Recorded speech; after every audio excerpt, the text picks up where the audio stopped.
Hello friends, welcome to knowledge runner. दोस्तों, रामनगर एक छोटा सा गांव था जहां भागवत प्रसाद नाम के बहुत ही ज्ञानी और दयालु मास्टर जी उस गांव के सभी बच्चों को पढ़ाया करते थे। गांव के सभी बच्चों में से रोशन नाम का लड़का बहुत ही होशियार और सबसे सुंदर था। वह भागवत गुरु जी की हर बात मानता। रोशन के घर के पास ही भागवत गुरु जी का घर था। रोशन ज़्यादा से ज़्यादा समय गुरु जी के घर ही बिताता था, क्योंकि भागवत गुरु जी के कोई संतान नहीं थे और उनकी पत्नी शत्रुपा भी बहुत ही दयालु और धार्मिक महिला थी। वे रोशन को अपने बेटे की तरह ही प्यार करते थे। और एक कालू नाम का लड़का था जो हरिजन समाज का था। उसके पिता गांव की नालियों की और सड़कों की सफाई किया करते थे। कालू भी पढ़ने में बहुत होशियार था, लेकिन गांव के उच्च जाति के लोग कालू जैसे और भी दूसरे बच्चे जो हरिजन समाज के थे उन्हें अपने बच्चों के साथ पढ़ने नहीं देते थे। उन दिनों हरिजन समाज के बच्चों को स्कूल में पढ़ने की इजाज़त नहीं थी। लोग छुआछूत मानते थे। चूँकि कालू पढ़ने में बहुत होशियार था, इसलिए उसके पिताजी चाहते थे कि उसका बेटा भी पढ़ लिख कर बहुत बड़ा आदमी बने, क्योंकि कालू के पापा ने अपने जीवन में बहुत ही कष्ट देखे थे। उनका सोच था कि उनका बेटा कालू भी उनकी तरह गंवार न रहे। कालू के पिता ने भागवत गुरुजी से निवेदन किया कि वे उनके बेटा को पढ़ा दें। गुरुजी दयालु स्वभाव के थे, इसलिए वे कालू को उसके घर जाकर रात में पढ़ाया करते थे। कालू भी बहुत ही लगन के साथ गुरुजी द्वारा पढ़ाया गया पाठ को पढ़ता और समझता था। समय समय पर सभी बच्चों की परीक्षा के समय भी कालू को अलग से कक्षा में ले जाकर पेपर दिलवाया जाता था। इस प्रकार कालू भी पढ़ लिख कर एक सरकारी अस्पताल में बहुत बड़ा डॉक्टर बन गया। इधर रोशन के माता पिता भी रोशन को पढ़ाए लिखाए और रोशन भी एक दिन बहुत बड़ी कंपनी का मैनेजर बन गया।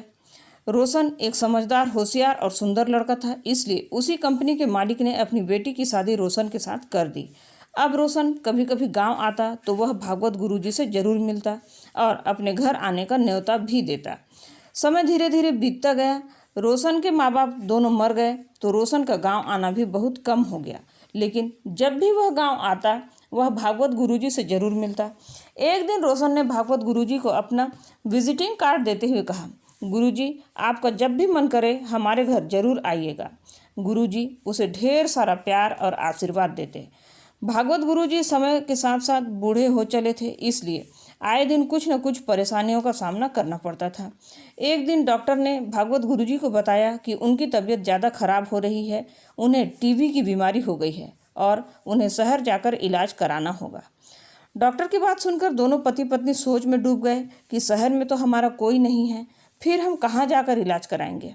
दोनों पति पत्नी सोच ही रहे थे कि भागवत गुरुजी की पत्नी को याद आया कि अरे, रोशन तो शहर में रहता है और वह हमारे लिए हमारे बेटा से भी बढ़कर है, क्योंकि उसे बचपन से ही हमने पाला पोसा है। यह सुनकर भागवत गुरुजी की आंखों में भी चमक आ गई। दोनों ने अपना सामान समेटा और शहर जाने के लिए निकल पड़े। दोनों पति पत्नी उसके बचपन की याद करते करते आनंदित होते कि कैसे वह अपनी तूतली बोली बोलता और हम सबको हंसाया करता था। और अपने घर से ज़्यादा समय तो रोशन ने हमारे घर पर ही बिताया है। उसके नाश्ता से लेकर रात तक के खाने का इंतजाम भी तो हम ही लोग किया करते थे। और यह सब देखकर उसके माँ बाप कितने खुश हो जाया करते थे। देखना, वह हमें देखकर बहुत खुश हो जाएगा। रास्ते भर दोनों पति पत्नी रोशन की याद करके आनंदित होते रहते। रोशन से मिलने की खुशी में दोनों पति पत्नी रास्ते भर कुछ भी नहीं खाए, यह सोचकर कि रोशन और उसके परिवार के साथ मिलकर खाएंगे तो खाने का मज़ा 2 गुना हो जाएगा। विजिटिंग कार्ड में लिखे एड्रेस की मदद से वे लोग रोशन के घर पहुंच गए। जैसे ही डोरबेल की घंटी बजी, रोशन ने दरवाज़ा खोला। अपने सामने गुरुजी और उनकी पत्नी को देखकर वह हक्का बक्का रह गया। थोड़ी देर तक वहीं खड़े रहने के बाद उसने कहा, आइए ना गुरुजी, अंदर आइए। दोनों अंदर गए। रोशन की पत्नी ने गुरुजी और उनकी पत्नी को आया देखकर कड़वा सा मुंह बनाकर अंदर चली गई। रोशन की बेटी 3 साल की थी। उसके दादा दादी तो थे नहीं, इसलिए वह उन दोनों को देखकर बहुत खुश हुई, क्योंकि कुछ दिनों पहले ही वह अपने मम्मी पापा के साथ गांव गई थी तो उसने उन दोनों के साथ बहुत मज़े किए थे।